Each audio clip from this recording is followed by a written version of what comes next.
Good morning, everyone, and welcome to the Ankerstar Wealth Morning Show. I'm your host, Allison Ankerstar, and today we'll be talking about how to project cash flow into retirement, 100 days until midterm elections, and the 4 ways rich people got rich. But before we begin, as a reminder, this is a financial education presentation and should not be construed as personal financial advice. Full disclaimer information is available at ankerstarwealth.com. Good morning, Steve. How can people calculate how much money they should have in order to retire? Well, good morning, everyone, and welcome to August, coming off the best month we've had in the market since 2020. So it's kind of a nice break, right, from 6 months of pain that has been the 2022 investing experience into kind of some, a decent sized month. And going forward, there's a lot of good things in the air as far as the earnings that are coming in and some midterms coming up, and we'll talk more about that later. But the question Allison asked is and I talk about this literally all the time, including yesterday, where one of the clients reached out and started thinking about cash flow in retirement. Now, when you're young and at the beginning of your career, you may or may not be thinking about this, and you don't need to. You just kind of need to go forth and do your best and kind of see where it takes you. But certainly as you are at the peak earnings of your career, as early as age 35, maybe if you're a high earner or you have an opportunity, or, up into that 55, 65, 75, sort of age where you're trying to step away from the workforce, or you're at least trying to calculate whether you can or not. And you're trying to figure out how much do I need, right? Kind of what's my number? If you remember the old commercials, I think it was Voya Financial had the what's my number commercials with the big orange numbers. But so here's how you do that. So first of all, you can do it with an official financial planning software. There's some rough ones online, not rough. There's some basic ones, I should say, online, if you will, that you can use to kind of play around with this. You could also work with an advisor like me to where you use a professional program like Money Guide Pro, which is what you're looking at here as a screenshot. And that's the best out there, the gold standard. If there was something better, I'd pay for that.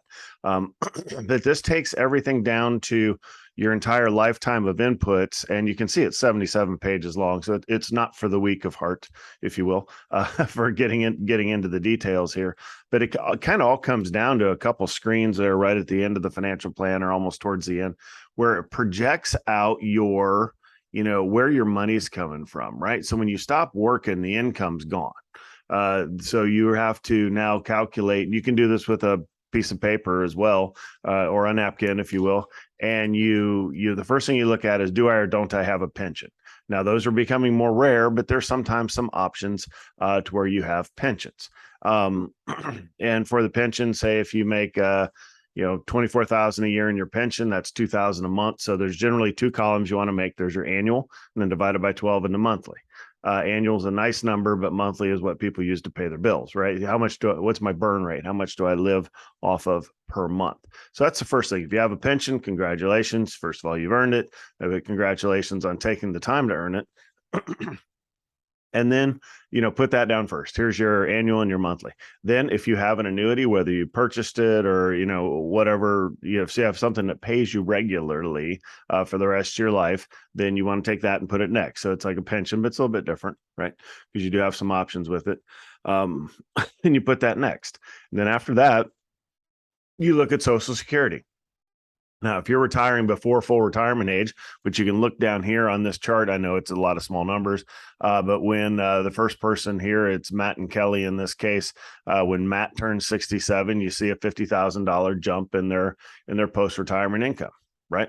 So that's that, and that's in 2046, right? So that's assuming it's inflation adjusted, right? Should go up about 10% this year to adjust for inflation. However, you project out whatever you think that's going to be, and you can use the estimates you get in the mail if you're getting those from the Social Security folks out there, and annual and monthly, so you tack that on. If you are married, out of any couple, one is bound to make more than the other. So whoever makes more is going to get the higher Social Security over the course of their top 10 years of employment, sort of thing. And then the spouse can either take his or her own Social Security or half of the primary wage earners. So whatever works out best for you financially. That gets a little bit it seems easy, but it gets a little bit complicated. So you definitely want to engage with somebody before you decide at what age and how exactly you claim your strategies. But Social Security is next. So say you have nothing coming in for a pension, and you say you have two professionals that worked most of their careers and you're going to retire here soon. The top Social Security right now is a little over 40,000. So we'll just say 40,000. So two of you, primary wage earners, that'd be 80,000. If, however, one of them maybe never worked or worked very little or didn't work up to half of the other person's, then you can think 60,000, right? 40 for primary and 20 for secondary. So then that gives you that sort of math. And then the last thing is what you're going to have to live off of your portfolio. Obviously, if you don't have a portfolio, then you're living off of Social Security and pension income, right? But that's kind of the goal of shows like this, and is to save and invest and get that nice big nest egg. But if you think conceptually, for every $1 million, and you're like, what if I don't have $1 million? I'm like, well, you need to probably sit down and really crank the math. But you should hit retirement with $1 million, and that's the goal anyway, at least, right? For every million. So say you have 1 million, at 5%, that kicks off 50,000 a year, right? Without touching principal. So as you fill out this napkin or scratch sheet of paper, you go, okay, well, I'm going to need, if I want to live off of $120,000 a year and I don't have a pension, well, that's 2.4 million. But then you subtract out what you're getting for Social Security. So you're trying to live off 120,000 a year, and maybe it's a couple where both of you worked. Well, that's 80,000. So you need to make that up with 40,000, 120 minus 80, 40,000, which would be 800,000 in your retirement portfolio. Okay. Obviously that's how you generate that cash flow. I can help you walk through that. Now, people are always anxious to pay off their house. Well, houses that you live in don't generate cash flow. Houses that aren't paid off, and the money's in a portfolio, then that does create a cash flow, right? But so anyhow, so you can actually put yourself in a cash flow crunch in retirement by slapping high fives and cutting a big check out of your retirement account and pay off your house. So people do it anyway, but you might want to look at the math in both scenarios before you do something like that. Because certainly once you pay the house off, you're probably not going to do a reverse mortgage to get the money back out. And if you do, then you're going to feel like, boy, that was a dumb move. Anywho, so there's lots of different ways to do this, but think conceptually, for every million you have, 50,000 is what you can live off of without touching principal. That's one calculation. Then the second calculation is, well, I don't want to die with that $1 million, right? So how much can I live off of that makes that $1 million last until I generally use 110, age 110, right? Because you're probably not going to live that long. But you certainly don't want to plan for age 90 and then you live for 100 and then you're broke, right? So couple of a lot of things to really think about there, and probably a long answer to your question, Allison. But overall, if you're worried about cash flow in retirement, you need to get smart on how to calculate it and engage a professional if you need to. Next, the midterm elections are only 100 days away. What does this mean for the stock market? Well, this is a Republican-based, article that I'm showing from Newsweek here, and I'm not trying to be political. I am just trying to show you that this article from Newsweek, kind of talked about the number of seats that are available. I'll find it here in a second. So around, it's in here somewhere. I can't find it when I'm looking for it. But really, the Republicans have a chance at taking the House back. Probability is high that they take the House back, and then there's a chance they take the Senate back. So either way, the market's going to celebrate, certainty over uncertainty. That's always been the case. So in this particular situation, think of it as right now we have the blue wave, right? So the Democrats control all three branches. Therefore, in theory, it would be easy to get legislation through. So there's uncertainty in the market because anything can happen, right? From a legislation standpoint. And we see some of that. There's a couple of bills that are being forced through right now, not forced through, but are being aggressively pushed through because they know that the dynamic may change here in 6 months after the elections, and then new folks step into office.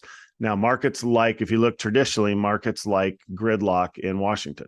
So at least, if the Republicans take back the House, that'll cause some gridlock, and if they take House and Senate, they'll cause complete gridlock, right? So markets have generally celebrated that in the past, because now the legislation that comes out of the government is going to, anything that's either too far left or too far right will never get passed, right? So it's really only that centrist stuff, which really the markets celebrate, just because there's not going to be too many big changes in tax laws or retirement, things, that sort of stuff. So I do think that it's going to be favorable for the market going into the elections. And also, if you've seen that markets can pivot on a dime, right? We saw that in July. What was the catalyst? I don't know. An oversold market, really. I mean, when you look at how bad things people were thinking the world was ending, and it's not. So I do think that the markets continue to kind of go on up into the midterm elections, and I do think we have some gridlock or a balanced government, if you will, as a result of those elections. Last, what are the most common ways for people to get rich? Well, you can win the lottery, right? So it was at 1.3 billion, and a person from Illinois had that ticket, and there I don't remember what the book. There was a book or study or something done about the tracking out 5 to 10 years for people that win like half a billion and above in lotteries, and what their life looks like, and it's not always good. It's kind of funny. And we talk about, of course, and as a financial planner, and you dealing with families that have millions, it's like, well, what would life look like for your children? And if all of a sudden, if you sprinkled, a couple $1,000,000 on each of your teenagers, well, that may completely derail their life, right? Because they stop working. They, goals are now a thing of the past, and it's let's do this, right? Okay. Well, that may not be the best life, right? So same sort of thing. So number one that's not on this list is win the lotto. So let's rule that out and go back to kind of traditional getting rich over a lifetime. So here's the 4 right here. So it kind of jumps to the chase. Now you can also be all 4 of these in your lifetime. I kind of did 2, maybe 3, right? So the saver investor, that resonate. You've heard me talk about it several times. That resonated with me as a child. What's my savings rate? Save 10% of your salary for your life. My parents did a fantastic job. The military did a pretty good job of kind of saying, hey, Lieutenant, you need to put some money away and make sure you're saving, investing for your future. It's like, okay. Sounds good. Hear enough people beat you over the head with that. You're like, fine, I'll do it. But I also saw that, time value of money chart. My eyes kind of lit up. It's like, oh, well, if I can, as a lieutenant, put away a couple $100 a month, I will be a multimillionaire by age 50. And it's like, okay, well, I can do that. But that's a discipline. That's like going to the gym or eating right, right? If you choose to do it, you will reap the rewards. We all know that. The difficulty is in doing it, right? And you have to prioritize it, that sort of thing. So saver investor is the first way. And a lot of that is not spending too, right? Being very, some people say cheap. That seems to be a bad word. How about, efficient with your money, or frugal? Those are nicer words, but they're all the same thing, right? It's like, hey, control your expenses. So you can save and invest your way to get there. The charts, you can look at any chart online, and it will tell you that, 10% of your salary, 15 is probably a little better. 20 is even better for people that are serious. But that's the number one way to get there. Number 2, corporate climbers. Really, you can kind of there's always a negativity with, workaholics, but you know what? Some of us like to work, and that's okay. I won't accept you shaming me into the fact that I like to work. Right. So if you want to work, get out in the corporate scheme. It used to be 2 years up or out, right? If you're not getting promoted with your own company after 2 years, you'd leave it. And now I would say it's even a faster moving ball game. I have, I have clients in all of these categories, but certainly the movers and the shakers, if they're not moving up, they're moving away, right, onto the next big thing. And these are kind of in level of risk, right? The lowest risk is a saver investor. The second one is I'm going to work for somebody else, but I'm going to kick butt and be, rewarded for my skills. And if not, I leave and get rewarded somewhere else. The third one's a virtuoso. That's an interesting term, but really kind of dedicating your life through a lot of school to get to a higher earning salary. So you're not working through the corporate ladder, but you're becoming a doctor or a lawyer, or there's several architect. I mean, you could pick a ton of professions that fall into this, where you have to have advanced degrees to get to the top of your game. But once you do get to the top of your game, then you pretty much have clients for life, if you will, or work for life, because you're in a profession that the humans need. right? And so, but there's risk in that, right? Because you can be 30 and still going to school. And can be uber broke, if you will, by hundreds of thousands in student debt to be able to enter your profession and then spend next 20 years paying all that off, right, to get back to even, and then you live like king or queen out there. But the last one is a dreamer. I don't like dreamer. I like to say entrepreneur. Everybody honestly is a dreamer, no matter which category you fall in. Now the entrepreneurs are the ones that actually step out and do it. And the highest risk there is you don't have the job and the income and the wages that come in traditionally. Is now you're doing different things. Like when I started the business, the way financial firms like mine bill out is quarterly, right? So I was literally I go from getting a paycheck once a month to getting a paycheck once a quarter. Well, that brings some financial planning skills in there too, because the money's got to last, right? So this is where, they describe in the paragraph as pursuing your dream.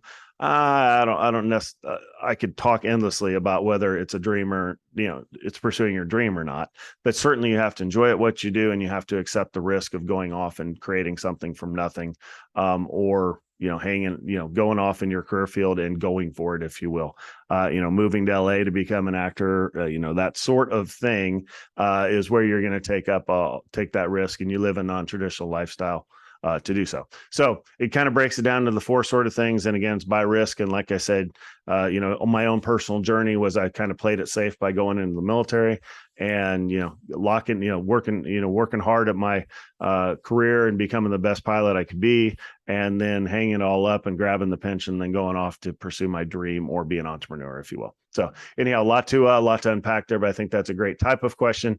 But I think certainly everybody listening, the younger you are, getting in saving and investing mode, building those lifetime habit patterns, that's going to get you to a comfortable retirement alone, whether you do any of the other stuff. Thank you, everyone, for your questions. Please submit your questions as a comment through social media or directly to our email at vipservices@ankerstarwealth.com. And don't forget to like and subscribe to get daily updates. That's all we have for today's show. I'm Allison Ankerstar, and we'll see you back here tomorrow.